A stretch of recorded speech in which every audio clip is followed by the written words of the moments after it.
trendsetters, John with Gravel Cyclist.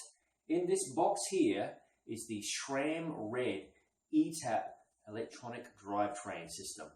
This system can shift gears wirelessly. This is not the first time we've seen this. This has happened back in 1997, 1998 with the Mavic Electronic system, although they did feature only an electronic rear derailleur, and it was quite primitive compared to this highly advanced system. So we're going to open the box and see what's inside. This is the SRAM eTap electronics system only. You can also get this kit as a complete drivetrain with cranks and brakes, etc. The most obvious thing about this lovely packaging is, well, it's a bit wasteful, isn't it? I'd much rather see some plastic bags and some nice padding because most of this stuff, unless you're a collector, is going to be chucked in the bin. So if you do that, at least recycle it, please. Here we have the SRAM eTap front derailleur, and you can see the big notice. Stop, please see user's manual to set me up. Here is the battery for the derailleur, which I took the liberty of charging already.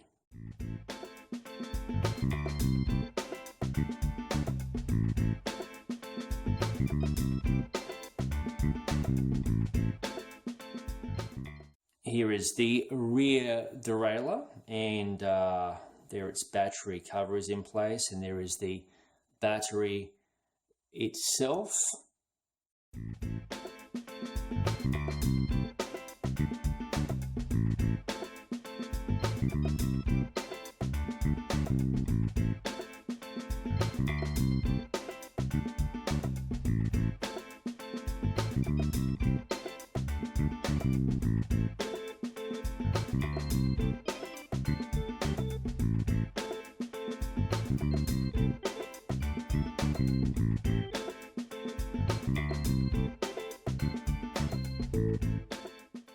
Here we have one of the shifters. This is the left side, and as you can see, whenever I hit the shift actuation button, the little green light comes on, which is sending a signal to the derailleurs, which I have not paired at this time. And if you peel back the cover here, you can see right there, those are the ports for the extra shifters known as blips.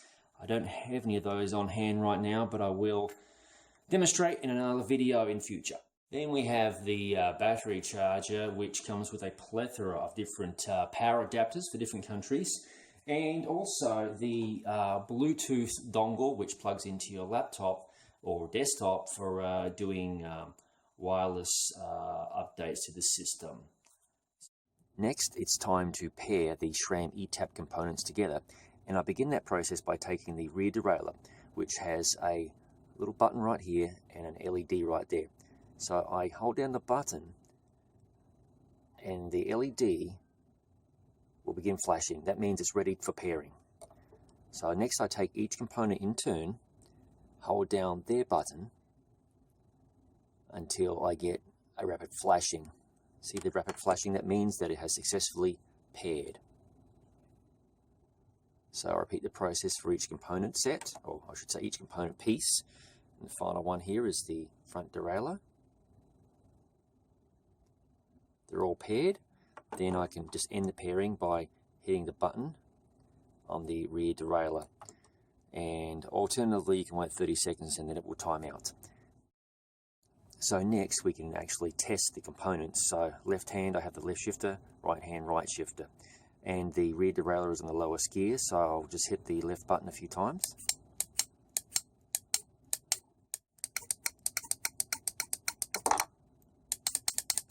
And if I hold down both buttons on the shifters, it will actuate the front derailleur.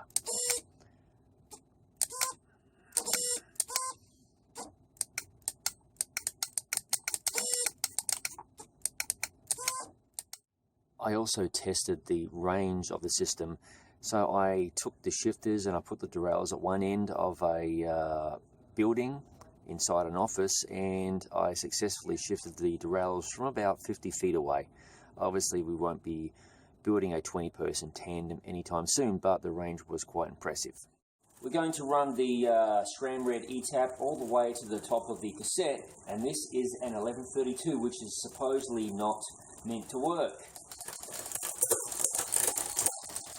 It works perfectly. And as you can see from the shifting speed, this thing does shift fast. Or you can shift nice and slow as well, like that.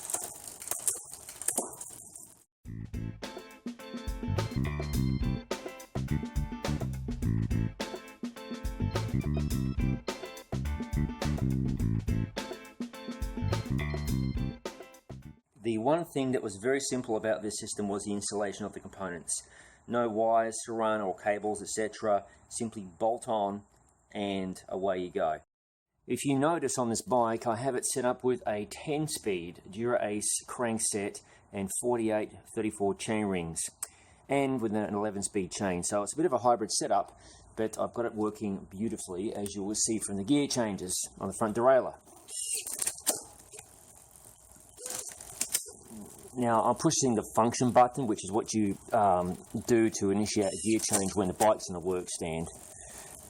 You need to hit the buttons ordinarily, or paddles if you want to call them that, to affect the gear change. But as you can see, it's shifting no problems whatsoever.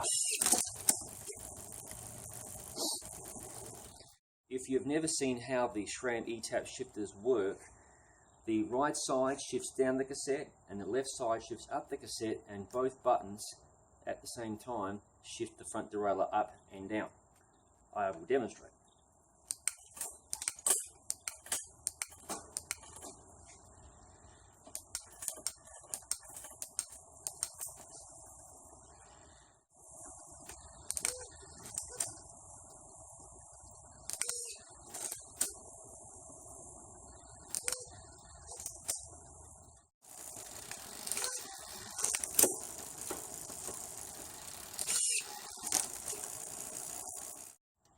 The one issue I'd like to see addressed in the future versions of SRAM eTap is the front derailleur design, namely the battery itself. There's approximately a 4mm gap between the Panaracer King gravel tyre I have installed here. This tyre measures 700C by 35mm, and it's about 38mm when it's inflated. So if you had a 40 and it went a bit big, it could be very tight. And obviously if you have mud packing up, that could be a problem on a gravel bike. For road, no worries at all, but just something I hope SRAM will think about improving in the future. On the frame you see before you, which is a Ritchey Breakaway Titanium cross bike, which is my personal frame and one I use for racing at remote gravel races, all I have to do now is break this one cable here, which is the rear brake cable, and I'm ready to pack this bike into a suitcase. So there's no holes need to be drilled for my beloved Di2, or any cables to be run if you're using a mechanical shifting system. Fantastic, and possibly this is the ultimate travel bike, if I say so myself.